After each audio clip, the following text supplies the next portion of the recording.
to begin, we are going to play a song to love, pray, and console. This is a song that has been dedicated to us, the sisters. It's her lyrics and her song. So we are going to make our hearts tranquil, serene, in order to invoke the presence of Jesus among us.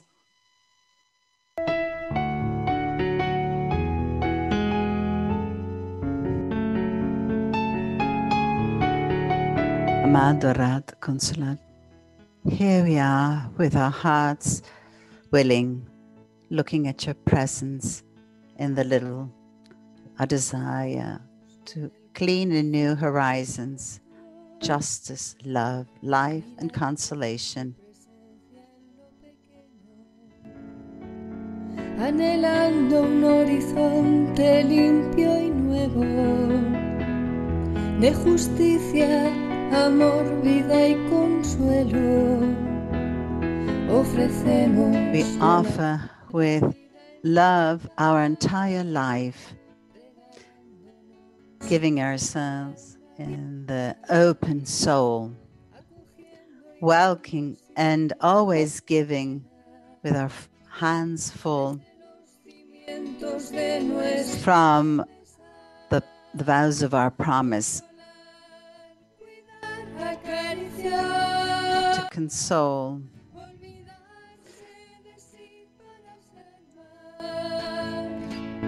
no dejar de sostener la realidad, sirviendo siempre. Always sing the hope of it reaching another new humanity that can be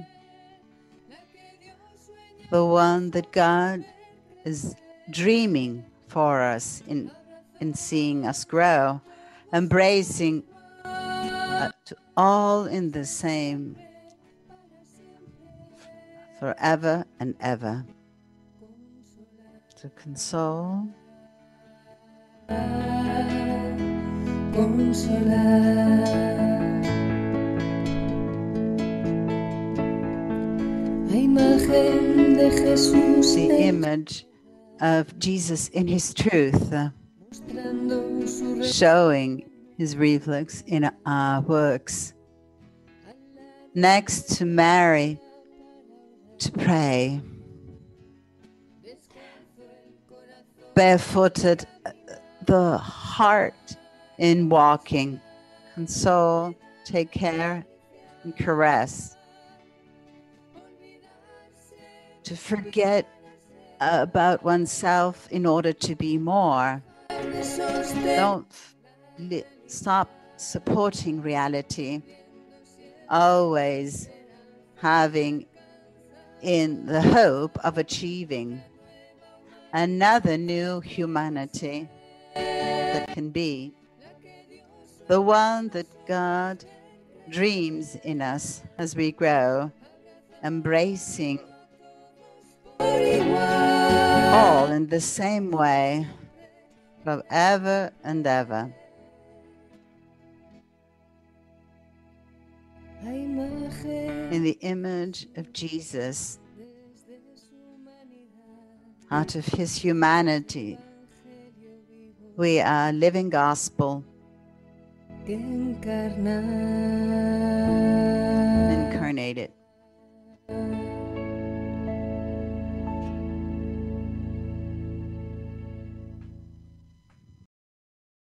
And welcome all to this webinar, which is intended to be one more step on the journey that we are traveling together to strengthen the social dimension of the charism of consolation.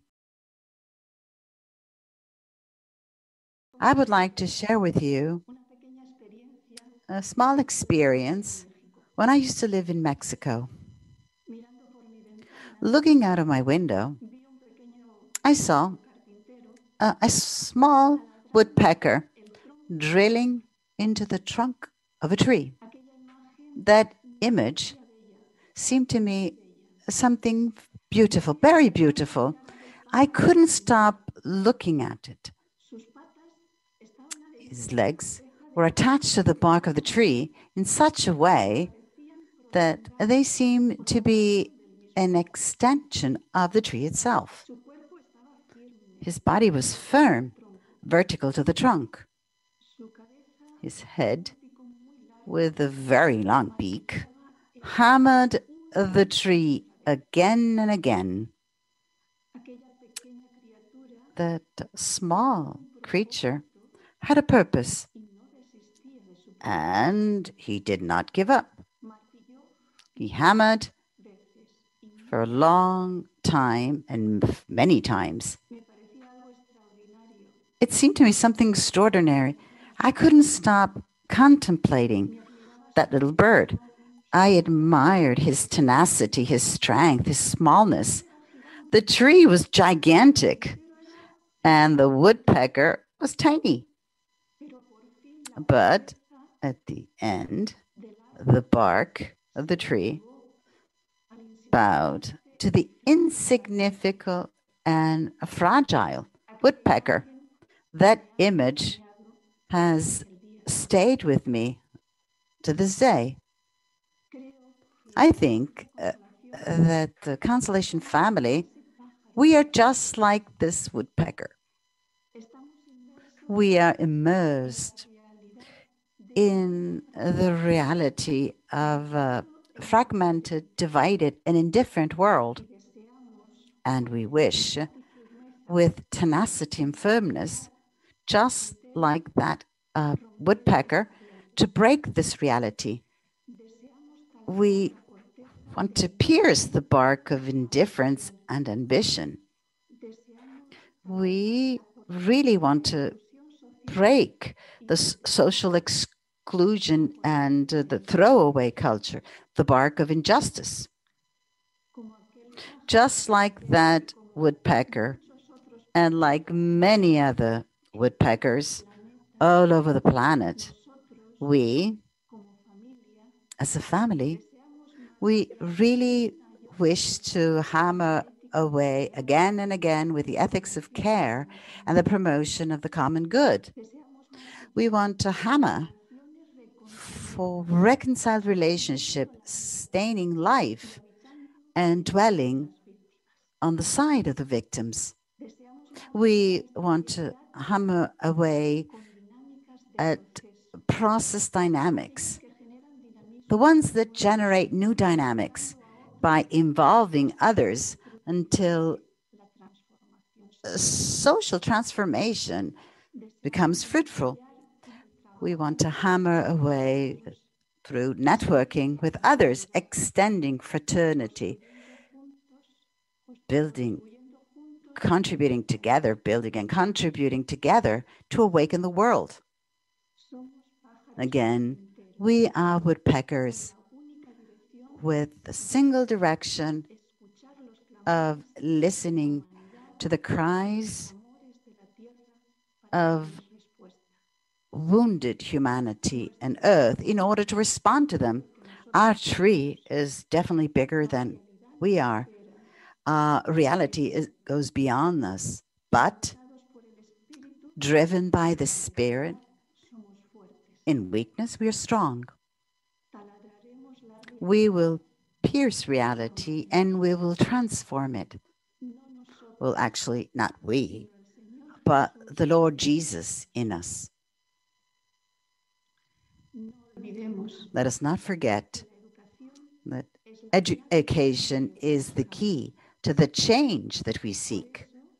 This is why we are committed to educate for social and ecological citizenships. And to finish up a curiosity, the woodpecker, before drilling the tree, he puts his ear to the trunk to listen and know where he has to hammer. So let us listen this afternoon, just like the woodpecker that we are. Let us listen to know where we must hammer. And finally, I would like to remember that the master who we followed, he was called the carpenter, so woodpecker carpenter. So I give now the floor to Father Guglielmo. Allow me to begin this afternoon in the reflection connecting to the principle of the Global Compact on Education with you, with the Consolation Family. And so, look, remembering is that today's education activity is an education activity to put in place the project of social citizenships and ecological citizenship.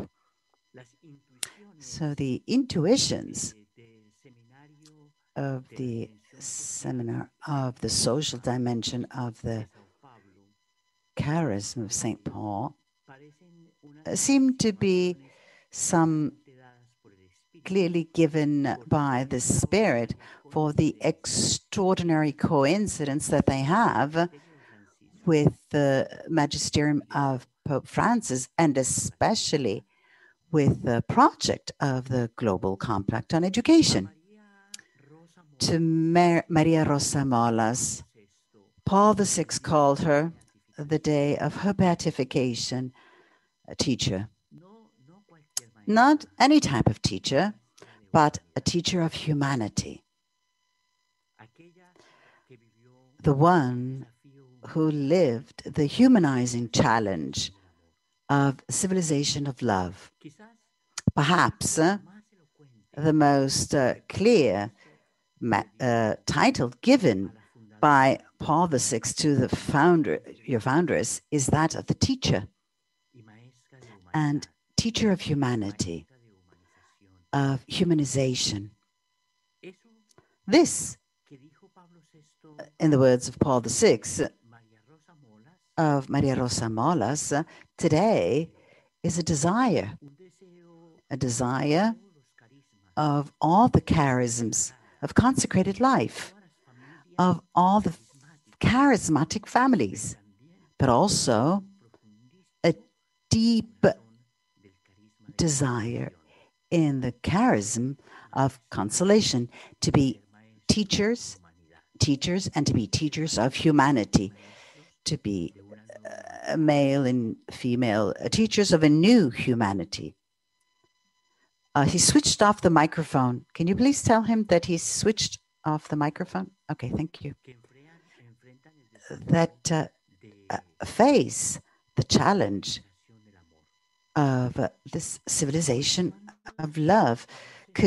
Still in the words of Paul VI, he said that Maria Rosa Molas was a woman who consoled, supporting the hopes of the poor. What a great challenge that our actions, our words, like those of Jesus, keep alive the hope of the hopeless of the earth. The signs of the kingdom that called by Jesus that we would like to give are signs of the kingdom in order to keep alive the hope of those who in the world have lost hope, to defend their life, to defend their rights, to take care of their wounds in the body and in the soul, to fight for justice, to console, building peace, promoting the woman, in order to console with humility, with meekness, with goodness, with mercy, to console with freedom, not any type of freedom, but the freedom that comes of God's heart, that freedom that takes roots from inside, and it eliminates all fears that we might have. Teacher of humanity, today we look at you, we turn to you, Maria Rosa Molas, a teacher of humanity, we turn to you, and from you, we call the spirit of consolation in trying to embrace with all our strength in life, the resources we have, the structures and means available, not only the Global Compact on Education, but also the rereading of the charism out of the social dimension and the ecological dimension.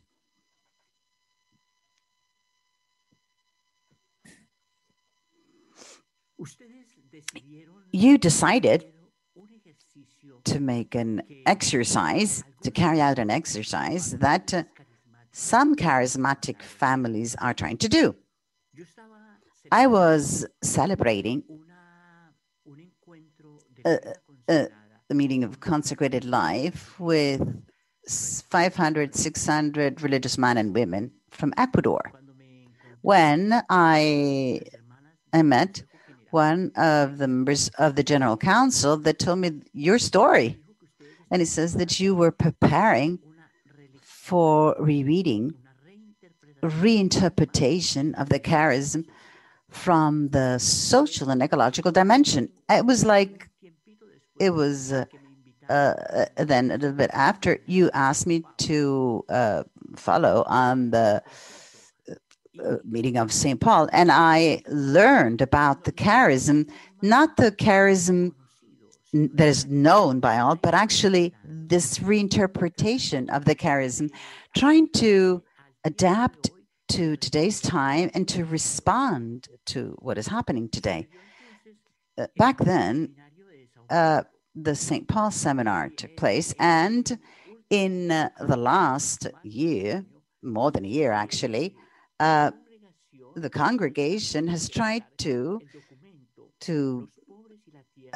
carry out the document that you have actually, the poor and the earth cry out for consolation. If you look and read attentively this document, you will find the fundamental aspects of the magisterium of Pope Francis, and also that of the Global Compact on Education. It is an extraordinary coincidence, or actually coincidence, actually, some would say, that this document, the poor and the earth cry out for consolation. So what a wonderful initiative.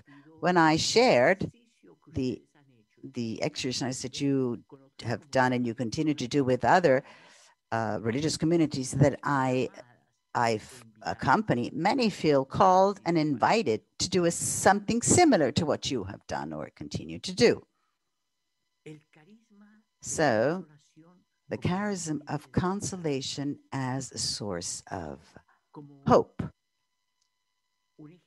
as an exercise, as in the words of Paul VI, of Maria Rosa Molas, that keeps the hope of the poor alive. So a source of hope and an act of hope and a thought of hope, of a systemic action of hope. So consolation, as it's been described by Paul VI when he spoke about Maria Rosa Molas, actually it is a transforming action. It's a freeing action and therefore full of hope. So the Global Compact on Education is the path of reinterpretation that proposes Pope Francis to Catholic education, also from the social and ecological dimension.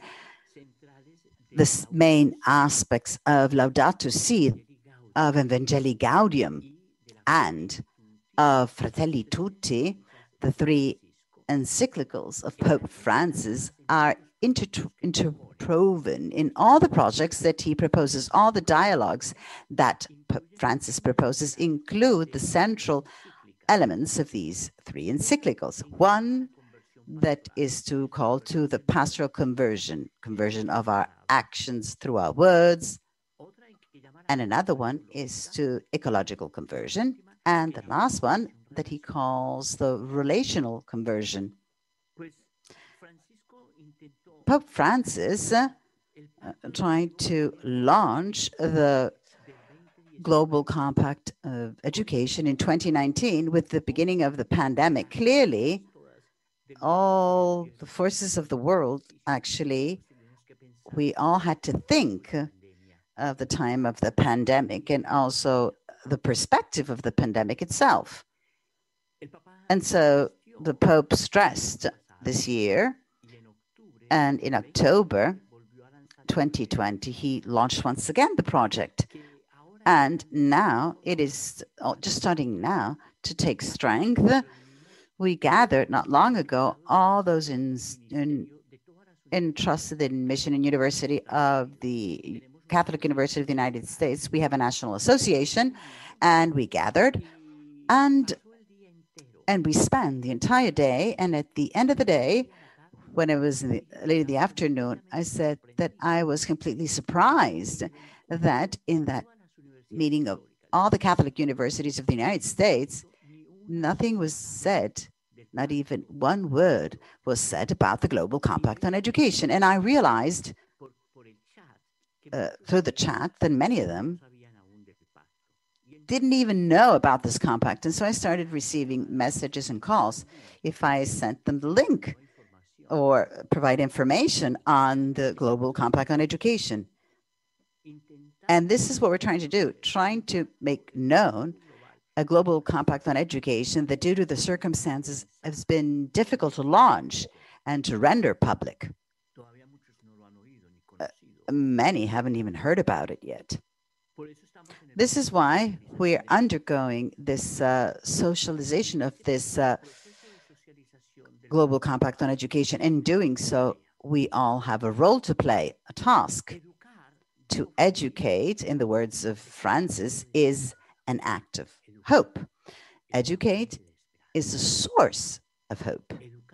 Educate keeps the hope of the poor alive. I don't have to make a great effort to connect to these two things. It is not difficult. You don't have to force the texts or the experiences. This,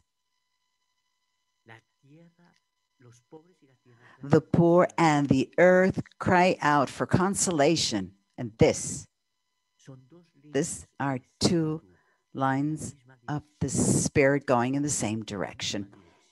Exactly in the same direction. The direction of novelty. You see? I make all new. I am making everything new.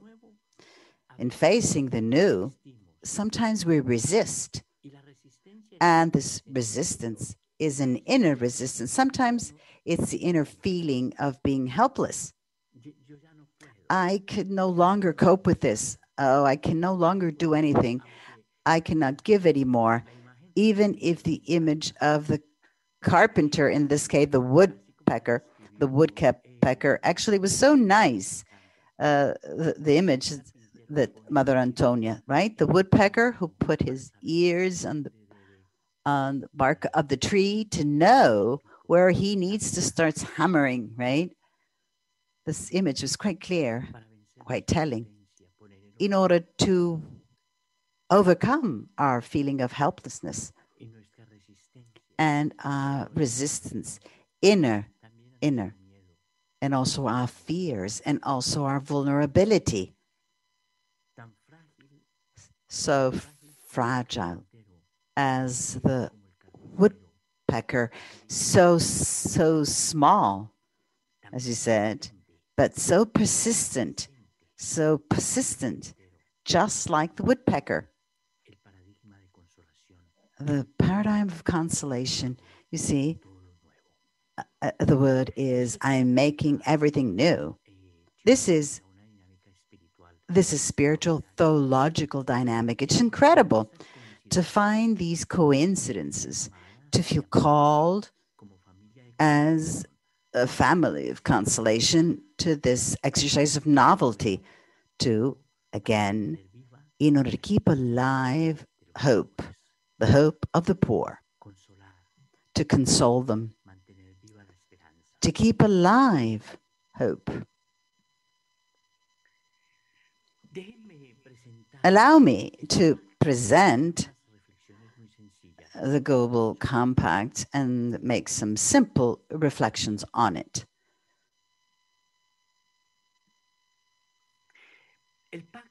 So, this Global Compact on education have something that occurred before it. I'm just going to mention them, and some that I think is quite important. First of all, in the year 2015, already in the Magisterium of Pope Francis, the Council Declaration Gravissimum Educationis Momentum was stated. So, Gravissimum Educationis are the first words of this text, and the ones that usually are used in order, we know, to give the name or the title of the text. So the first one is Gravissimum Educationis, a text in the Magisterium of Pope Francis. It sort of is exactly focused on renewing the educational passion, and it's focusing on the fact that it's a right of every person, and it is a right which is intrinsically connected to human dignity. Part of the text refers to the right that Christians have to Christian Catholic education. So the Catholic, the forms and the essence of this education. For what? Again, to humanize the world, master of humanity. The charism of consolation as a teacher of humanity. So, a charism focused on teachers, so not only a woman, but the entire charism, so teachers, both men and women. Again, and I also mentioned this, also we have the pandemic and all the changes that are entailed to the pandemic. And in the introduction of the Global Compact on Education, Pope Francis says that every change needs for an education path. The educational path are parallel, and there is no true change without this education path. The deepest transformation always called for an education path. The lasting ones and meaningful ones in the entire history of humanity, they've always had an education path in one way or the other. The educational path that is proposed by the Global Compact on Education is trying to rebuild fabrics of relationships, maturing a new universal solidarity and creating a more welcoming society. It is necessary is the constitution of an education that is helped to create the new in a conscious way. So the future, we need to choose the future. If we do not choose the future, we will be imposed a future we dislike, we do not want. Those of us who are afraid to choose future, if we were afraid to choose the future, a future will be imposed on us, something that we do not like, a future that we do not like. This election or the selection of the future has to do with today's paths of what we do today. Humanity is still in time. Humanity still is in time of choosing a possible and sustainable future, but we are running out of time. And in order to choose a future, a sustainable future that would keep alive hope, we need for a new educational model of new educational focuses. And so that in all that we do and all that we desire, we would always include an education model.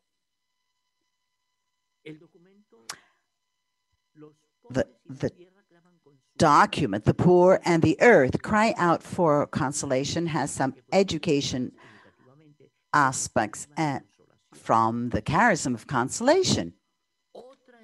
Another education is more necessary than ever, and it's also possible if we decide it.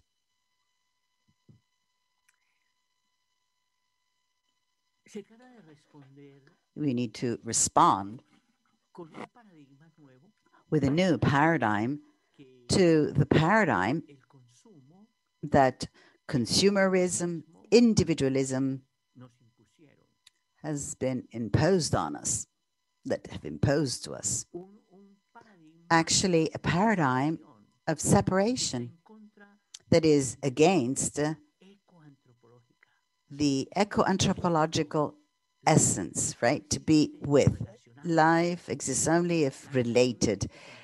Only, oh, he switched off again the microphone. I'm sorry. I'm sorry.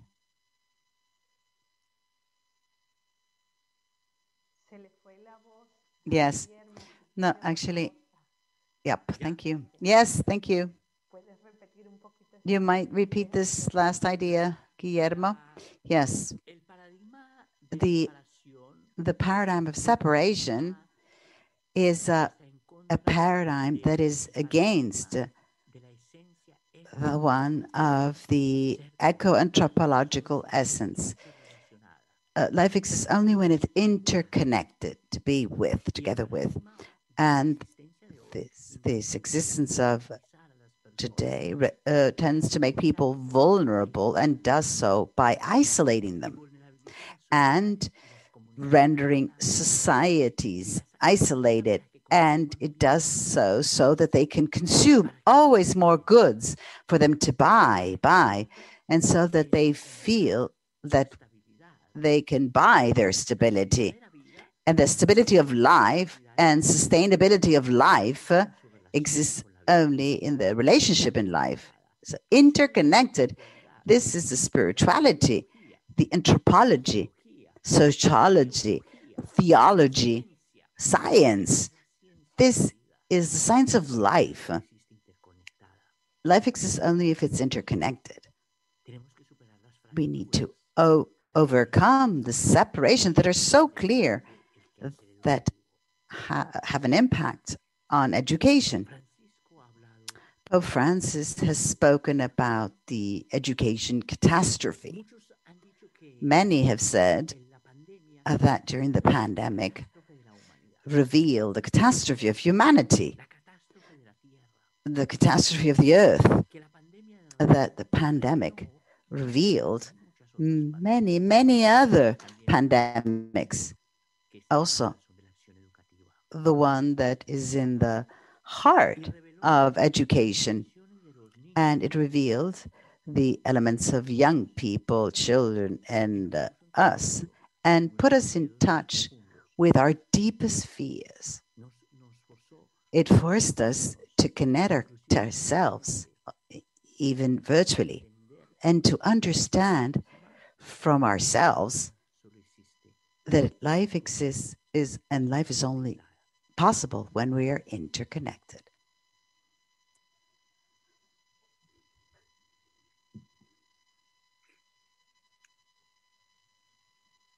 Archbishop Vincenzo Zani, who's the Secretary of the Congregation of Catholic Education, to this congregation, Pope Francis entrusted to put into practice the Global Compact on Education. He said, Vincenzo Zani says that this is a time to rebuild 4 essential fractures that affect education. I'm going to mention them so we can progress. In order to practice about fractures, we could talk about many others, but I'm just going to mention these 4 that he includes in his reflection on the Global Compact on education, the fracture, the division that divides the person in his or her interiority. A couple of days ago, I was with a Dominican charismatic family that this year they decided to do a formation exercise on incarnated and prophetic spirituality. And I was telling them that today's human being has been exiled from his or her interiority, forced to live. Oh my God, he has switched it off again, the microphone. Sorry. I don't know why this is happening. Sometimes it just mutes. And so that the human being has been forced to live outside, disconnected from his or her inner self. And we're going to have to rebuild this dimension. The fracture that separates reality from transcendence. What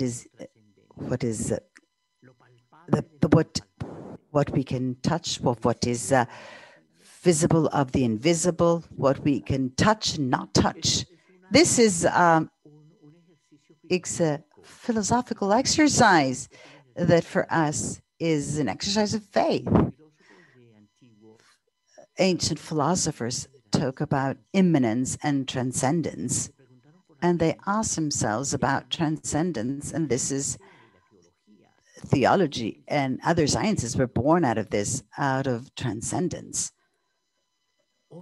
Today, all that is the presence, all the reality has been separated from paradigm of separation. It is an act of faith to rebuild this fracture. In the fracture of the relationships, Pope Francis wrote an invitation to solidarity, intergenerational, right? 8 days ago on Sunday, I participated in the meeting of the new generations of consecrated life of Latin America and the Caribbean. And I was able to say in the time that was given to me that we are called today to solidarity among different generation, intergenerational, young people and children who are supportive to elderly people who are supportive again with the others, leaving a world that is Ultron Commission of the UN is saying that our generation is responsible to respond to our needs without finishing natural resources that the next generations are going to need.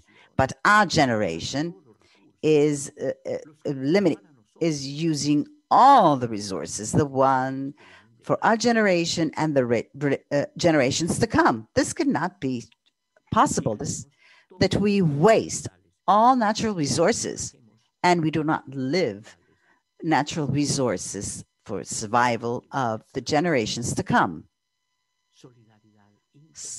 Intergenerational solidarity among different age groups, among different cultures, coming from different cultures, from different civilizations, interreligious solidarity, in also different ways of belonging. Solidarity, social, ecological one. Young people react quite well to this. Solidarity with the Arctic, with the Amazon, the solidarity with Congo, with the Asian forests, solidarity with life. Solidarity with life. Who is going to take care of life?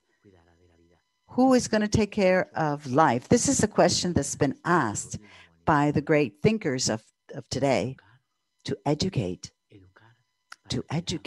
in order to take care of life.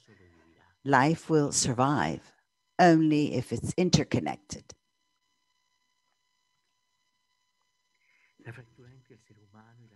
The fracture that exists between human being, society, nature, and the environment. This is why this citizenship, ecological, Pope Francis speaks straight away in the Global Compact on Education about it. Who is this addressed to? Who is this compact addressed to? Who the Global Compact on Education? Again, 216,000 Catholic schools, more than 60 million students, 1,750 Catholic university, more than 11 million students. You are part of this Catholic educational tradition with your 51 works directly in the area, in a classroom, or in social activities that have an educational aspect. The aspect of education is overarching, and I've continued to think, and the title of Teacher of Humanity is a call made by Paul VI that the Church is asking you, so that the consolation charism is that of education, and that can help to keep alive hope. This is why in this Global Compact on Education, it's very important. It's not said formally, but we are part of this compact, the entire movement of informal education. So it's not just a Global Compact on Education for formal education, but also for informal education. The journey has already begun. So we need to progress in this anthropological, communicative, cultural, economic, generational, interreligious, pedagogical, and social dimension of this Global Compact. Actions that try to keep alive the charism of consolation. This is a central aspect of education and in the life of Maria Rosa Moras.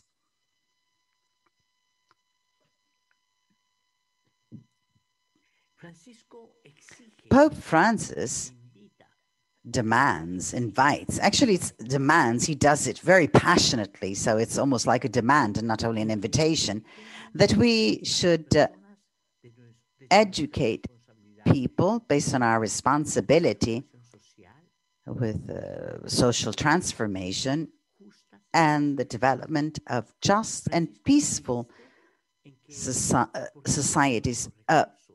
Pope Francis insists that we all should contribute our resources, human, structural, and economic, for the integral development of humanity and a new humanity interrelated with the planet. The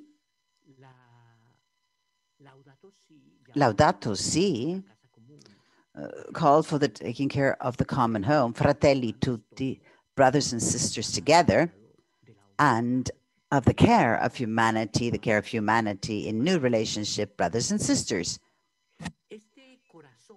The heart, the core of this compact is deeply connected with the very spirit of the Consolation family and the central identity of the charism, the one that being expressed in the historical tradition, but also and especially the ones that are being expressed today in the reinterpretation, rereading that you have done of the charism, that you are doing of the charism from the social and I add ecological dimension because I think this is at the core of the text. The core and the earth cry out for consolation is rereading from the social and ecological dimension of the charism. I'm going to mention very quickly the 7 commitments to place at the center of every formal and informal educational process the person. To listen, right? To listen to the subjects of education.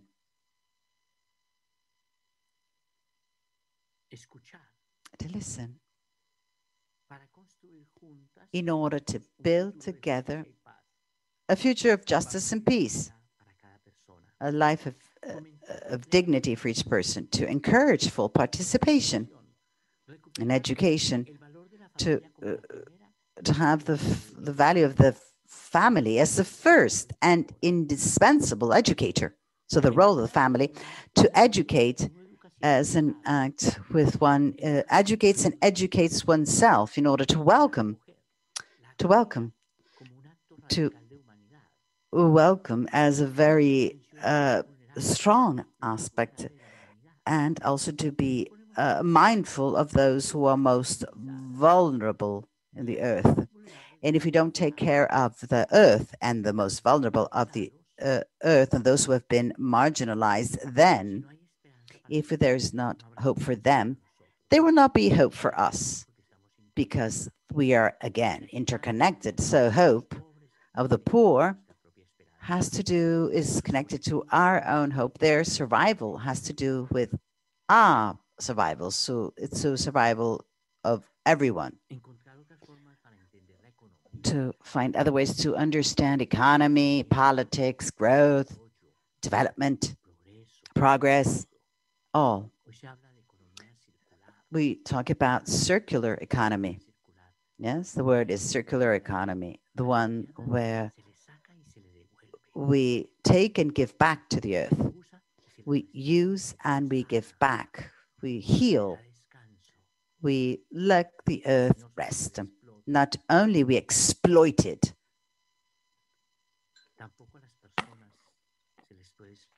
we cannot exploit people. Today's economic model exploits the earth, exploits people, and so it dehumanizes them. Rethink it all. We still have time, but we're running out of time.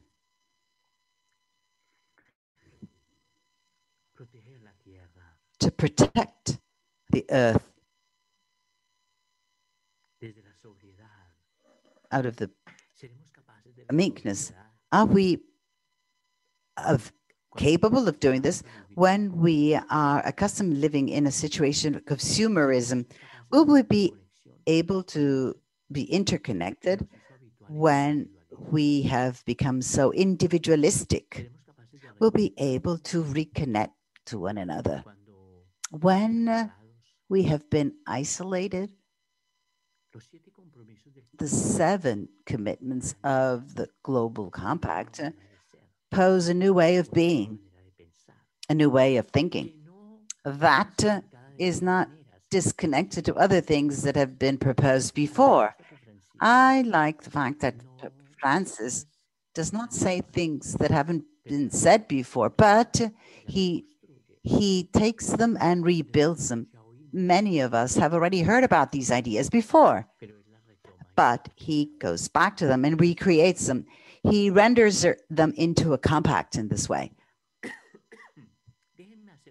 Allow me to have a quick reading of these elements of the Global Compact on education, looking at the theological and pedagogical aspect. The educational action as humanizing and an ecology project, where all that we do is humanizes, that all that we do is helping environment, that what is humanizing and what is focused on the environment become just a single option. This is everything, but central to all we do. It's the only alternative we have. The education not as a privilege, rather of having a right to education for all.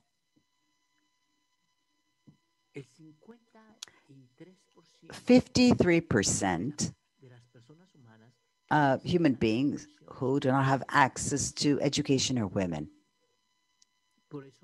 This is why Pope Francis insists on the fact that we should be very attentive to the inclusion of women in the education process. 6.5 have access to higher education, 6.5%. And this determines the allocation of assets, goods, so the usage of goods as well. Education, therefore, becomes one of the elements that distance the rich from the poor, and a determining aspect of the social gap.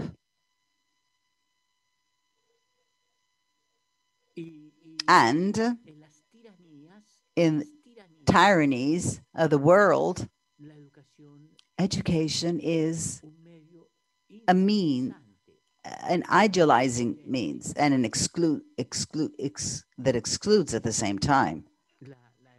So, education used to not to free and to exclude, not to educate is a method of oppression, and it is a principle. To educate is to free someone, is a way to free something that humanizes, something that renders greener, meaning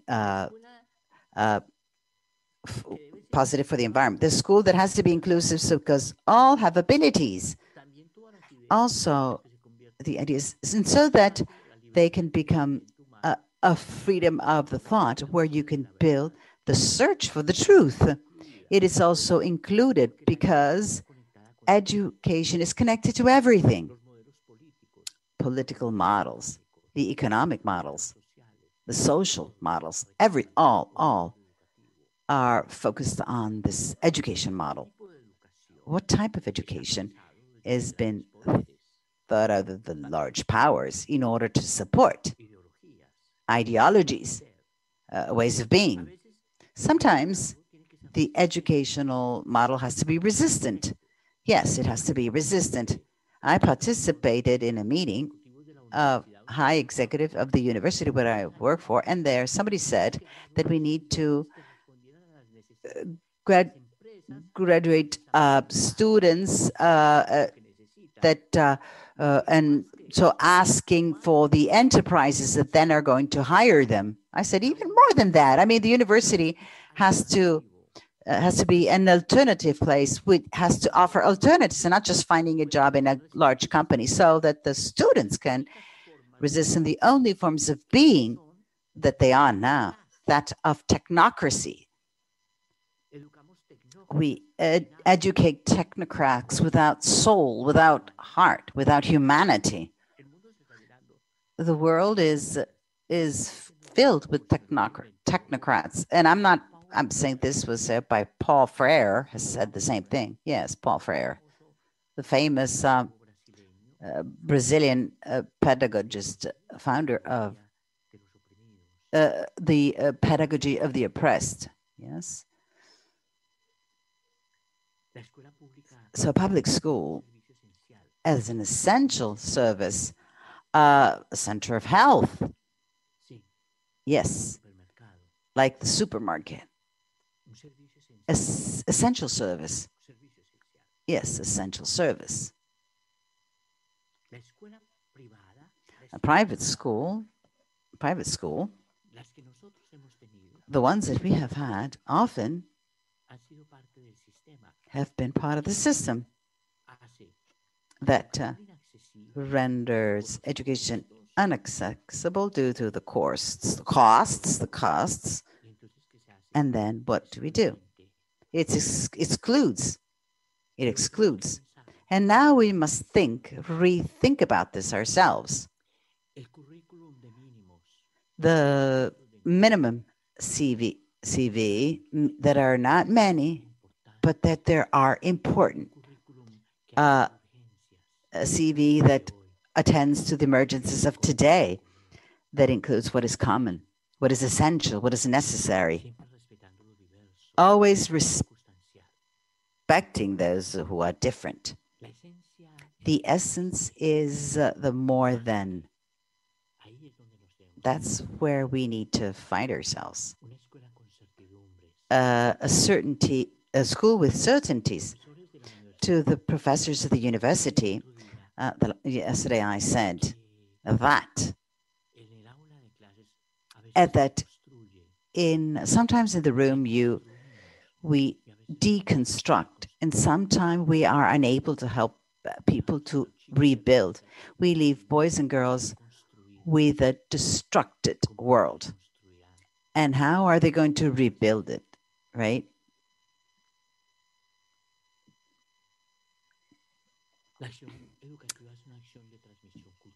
It is a transmission of culture. Culture is in our skin, lives in our skin, so that this experience is essential in education. Interculturality, multiculturality, transculturality.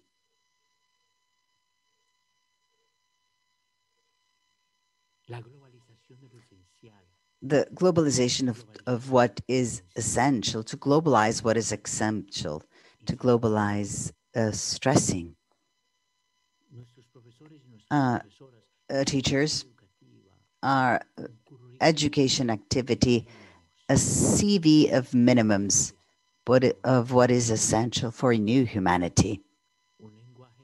A language that is just like that of the woodpecker, that he hammers and hammers until he breaks the bark, without being afraid of the systemic critical thinking at the rhythm of life, for a slow education that respects the rhythm of everyone.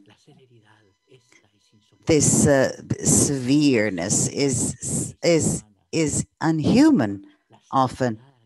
If that we have subdued children and young people, the process of life. Wait, stop. We said Mafalda is the cartoon. The cartoon said, "Oh, stop this world.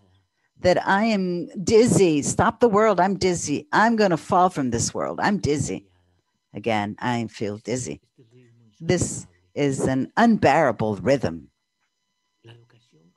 Education as an exercise of pauses, of breaks, of a conversation among equals that includes and listens, because we belong to one another, for mutual recognition and care. This is why pedagogy of the meaningful presence, that is not afraid of the right to disobedience. Yes, disobedience, but in the right. Disobedience of what is unhuman, to what is unhuman, of what is not moral, of anti-ethic. To children and young people, we must teach them to say no and to be disobedient to what sometimes society is trying to push on them out of blind obedience. Teach them to say no, to resist to what is immoral, what is illegal, to what is anti-ecological, to disobey to the rhythm of history, to let's be disobedient to this. Let's resist. We still have time, but we're running out of it.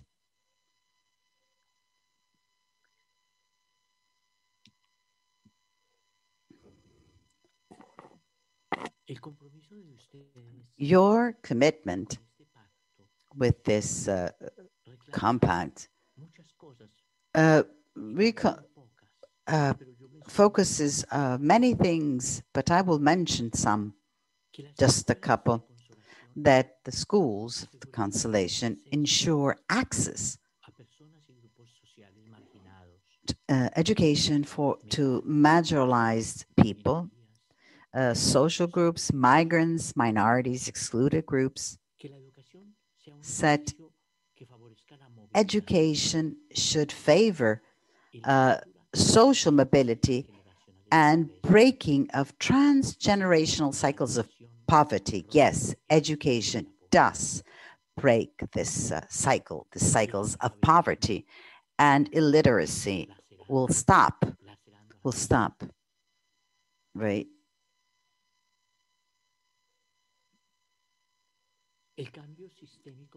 The systemic lasting change coming from education, understanding that education is the solution that truly produces and maintains the systemic change.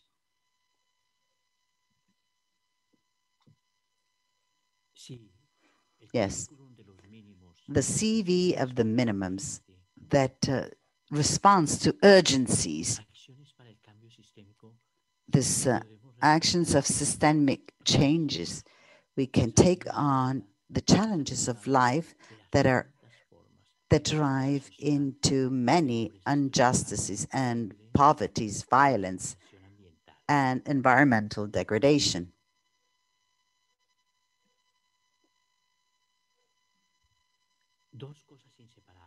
Two inseparable aspects, human dignity and diversity.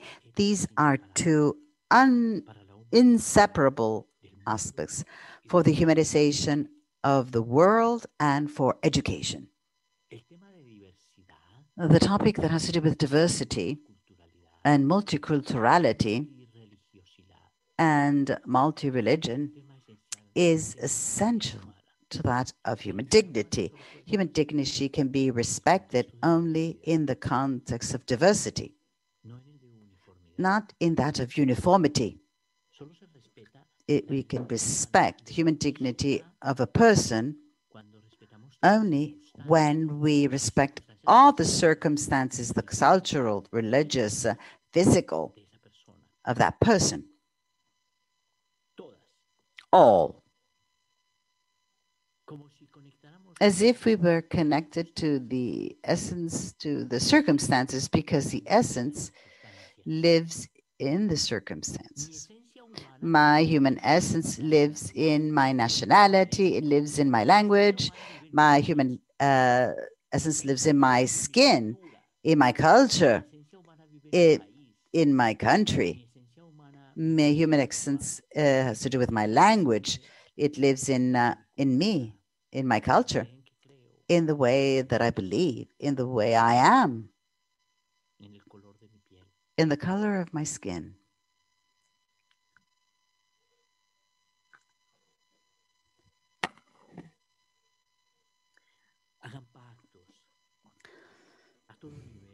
Make alliances at all levels, in order to globalize what's essential. Never before have there been so much need to join forces in a broad educational alliance. Don't isolate yourselves in your schools, in your social works.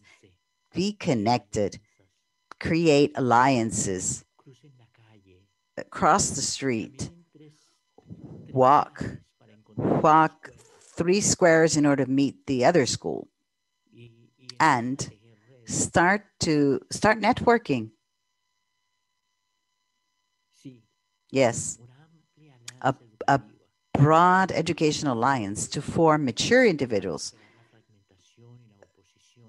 capable of overcoming division and antagonism in order to restore the fabric of fraternal humanity.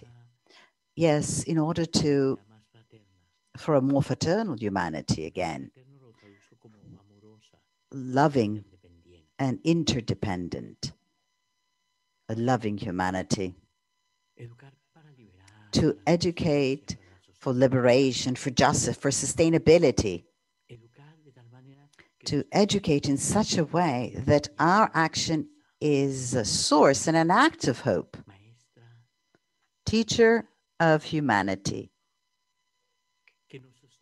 that we should be supported by to being convinced that it has a seed of hope, a seed of goodness, beauty, of social harmony. Then we should be convinced about this of hope, justice, and peace that has this. Let's take on this challenge with joy. Let's join forces with the Global Compact on Education. Let's help in its dissemination. Let's embrace the lines of the Global Compact on Education in our works and in our schools. Let us put the people at the center. How? By listening to their voices, to their needs, to their doubts. Let us propose effective training so that to overcome a lack of justice, if we see the family as essentially connected to education, let's open up to the most vulnerable, because our hope depends also in their hope. Let's us all understand things differently out of the interconnection of life. Let us become teachers of humanity. Let us keep from the signs that we give, life, hope can be given to the poor, to the least, that the spirit of Maria Rosa Mola can help us on our journey.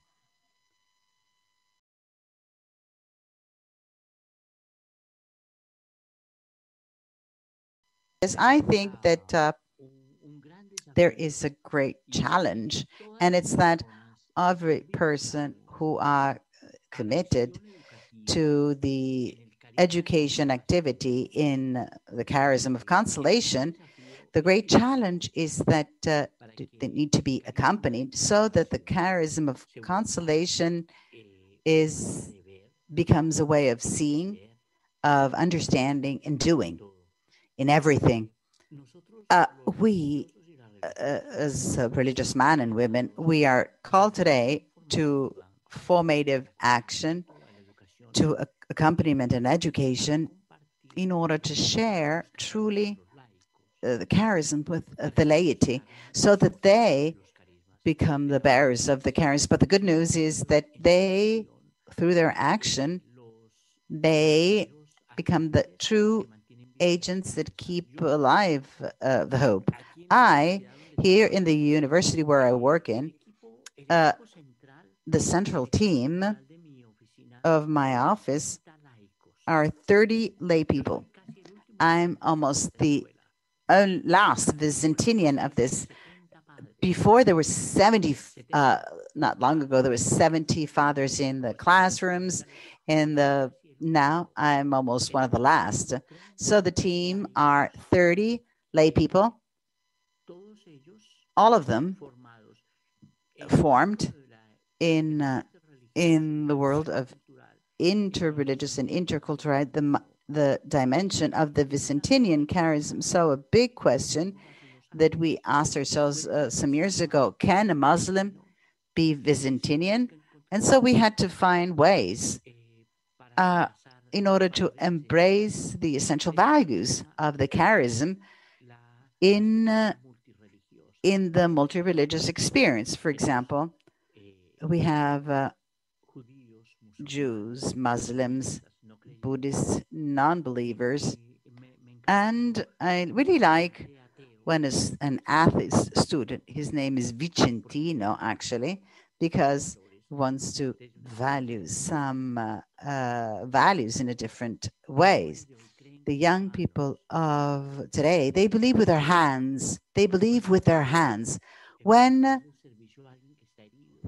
they help to help someone who is wounded, that's an incredible act of faith. Let me believe with my hands. Let me believe with my feet. Let me believe as I walk to open up. Let us open up, and let us open up to accompany and to form, but without fear. I do not believe in the religious proselytism. I don't want to turn anybody into a Catholic convert. I said to my community that I did not expect me to do this. I evangelize in another way. For me to evangelize is to humanize, and humanization for me is something that is possible only from what is intercultural, interreligious, in where we're not afraid. To evangelize is how to humanize. The mission of the church, we must read it differently. Also in the educational way, and religious formation, not to doctrinize, to indoctrinize.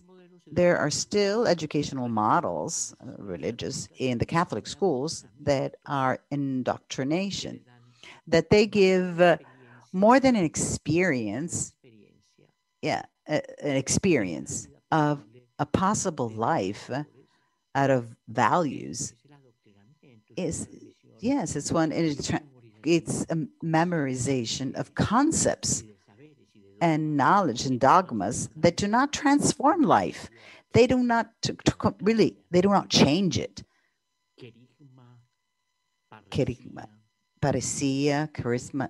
How to go back to the value of these words, how to accompany, how to form, how to win fear. But it's the laity. It must come from them. They must be the ones. We accompany, and we accompany without fear.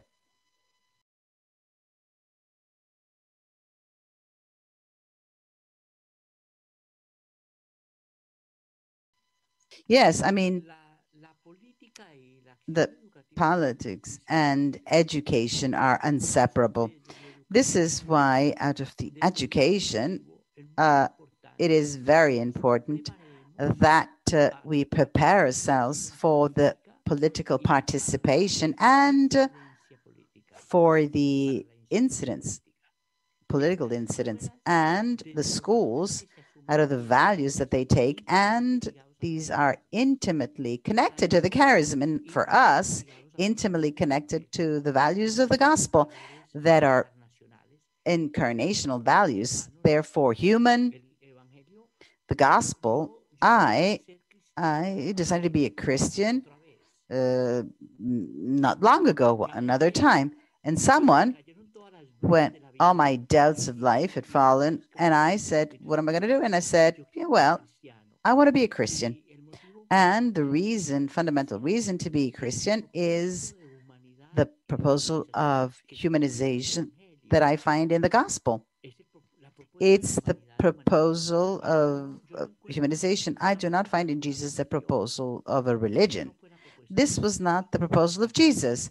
The proposal of Jesus is the proposal of a new humanity, and the values that he proposes are for a new humanity. And I decided to be a Christian, already old, and I was a priest already, and because I find it from the gospel. How in the school we resist ourselves to the political idealization out of the values of the gospel, that are values that no politician nor any cultural model or nationalism can ascribe to himself or herself. I like to think that our values that belong to the entire humanity, human rights, are not either for the right or the left.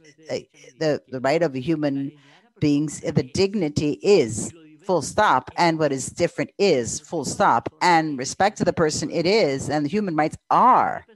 and they do not belong specifically to anyone. It's not either for the right or for the left. It's because it's more human, if that is what, and it's how to resist from there to finding to what is essential. CVs out of the minimum, and the minimum should be the essential. Religious communities, charismatic families, often we are interwoven in what is not essential, because sometimes we fear the essential. This is the time that we cannot lose. We cannot lose time. We still have time. We still have time to choose our future.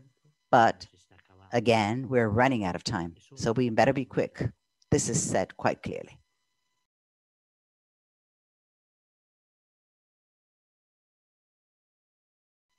I would like to invite you, wherever we are.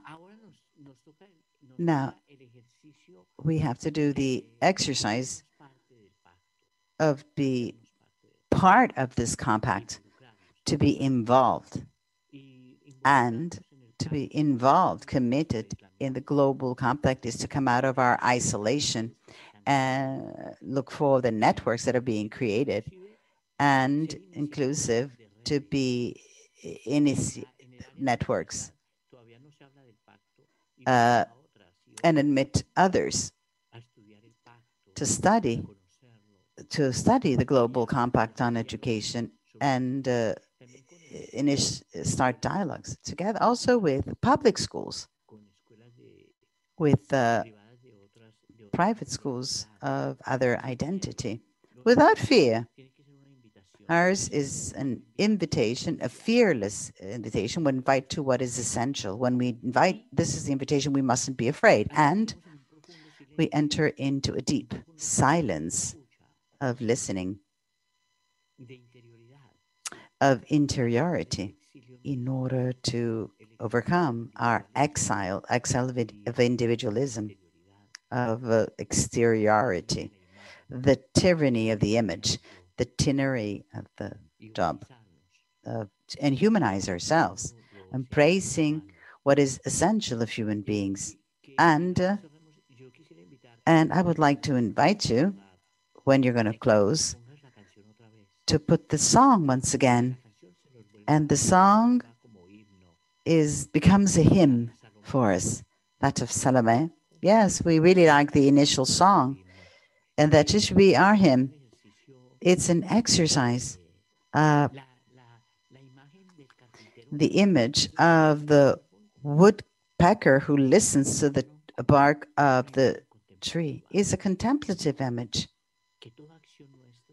That all should come out of this contemplative of listening action. Guillermo, thank you very much. Truly, from the heart, we thank you. We thank your reflection and also this attempt in trying to introduce us into the Global Compact on Education. I would like to make an invitation to all the Consolation family as of today until the 12th of June, that we celebrate the celebration of Maria Rosa Mona's Teacher in Humanity. And we invite you to deepen this Global Compact on Education, to network with other schools, formal and informal, to deepen, to do like the woodpecker, right? To listen. And also what Guillermo just told us of not allow our spirit to be connected with our inner being, because it's from there we can join the Global Compact. So the 12th of June, the entire Consolation family and all those who you can invite, hopefully there are going to be many, even if they're not members of our own family, but we're going to network with others. And so we are going to have a symbolic signature, celebration of us that subscribe to the Global Compact on Education. So the Consolation family is going to sign this Global Compact on Education in a live online celebration where we'll all be committing ourselves with the Global Compact on Education. We're all invited, and we're going to start to prepare ourselves for this event on the day of Maria do Zamora. Hopefully, we will meet again that day, that specific day.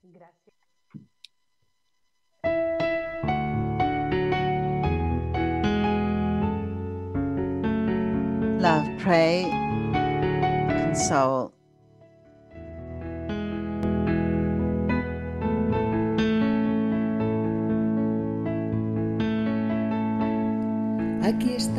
Here we are with the heart willing, looking at your presence in the little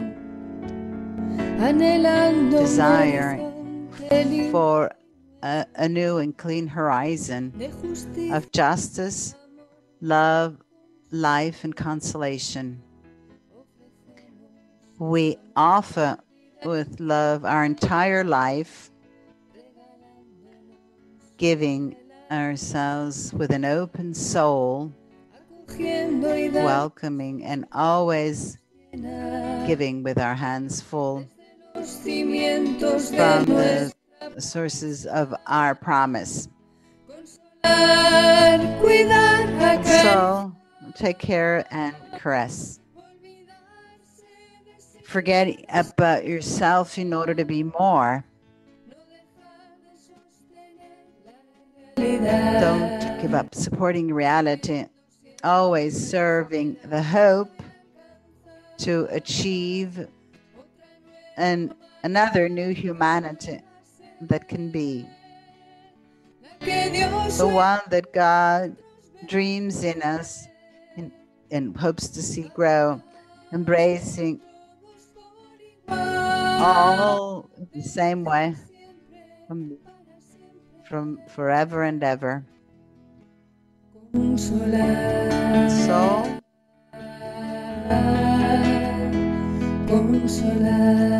Console.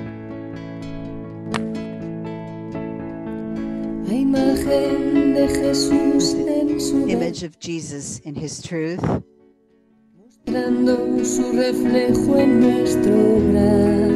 showing reflects on his works and the side of Mary in order to pray,